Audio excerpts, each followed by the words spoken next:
Šādos braucienos mēs Lijā, tirdzniecības misijās esam bijuši vairākās jau.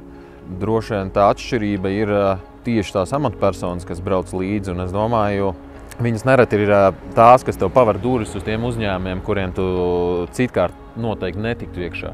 Mēs tikām pie Microsoft, tikām pie Metas, pie Google. Noteikti attiecības ir jābūvē, ir jābrauc uz šīm vietām, ne tikai uz Ameriku, varbūt uz Kanādu, uz Rietumu Eiropu.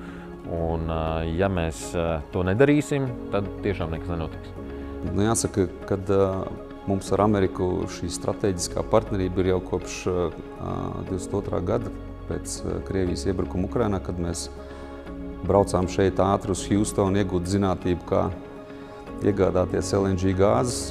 Un jāsaka, ka arī pirmās kravas mums atnāca no Cheniere, kas ir viena no lielākajām Amerikas gāzes kompānijām, kur mums arī bija iespēja satikt šajā vizītes laikā. Un, kā izrādās, viens no vadošiem darbiniekiem ir latvietis, kurš emigrēja 86. gadā.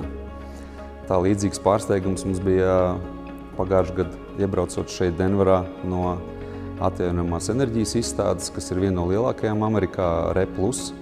Un saprotot, cik ļoti advancēta Amerika faktiski ir šajā atjaunojamās enerģijas attīstībā, tad mums bija ļoti interesanti NREL institūtā saprast, kur tad šīs tehnoloģijas virzās, jo izstādē atnākot, to nevar saprast. Un tur mums arī par pārsteigumu Pauls Stradiņš izrādās ir viens no vadošajiem ekspertiem Amerikā, kurš 15 minūšu laikā mums izstāstīja, kā tad ir ar saules enerģiju, kur tehnoloģija ir šobrīd komerciāli, kur būs nākamā, kur būs pēc 15 gadiem.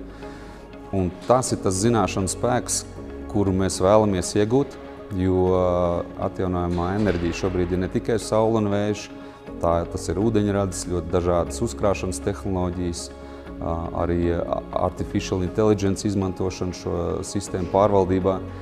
Tā kā mēs vēlamies iegūt šo zinātību, kas Amerikā jau ir. Jāsaka, ka durvis atverās ļoti plaši un faktiski tas līmenis kompāniju, valsts iestāžu, banku finansētāju, tas līmenis, ko ir iespējams satikt, ir neierobežots. Un, protams, tālāk tas ir atkarīgs no mums pašiem, kā mēs mākam šos kontaktus izmantot. Un jāsaka, ka bija ļoti vērtīga vizīte gan Amerikā, Hjūstonā sākumā, gan arī pēc tam San Francisco.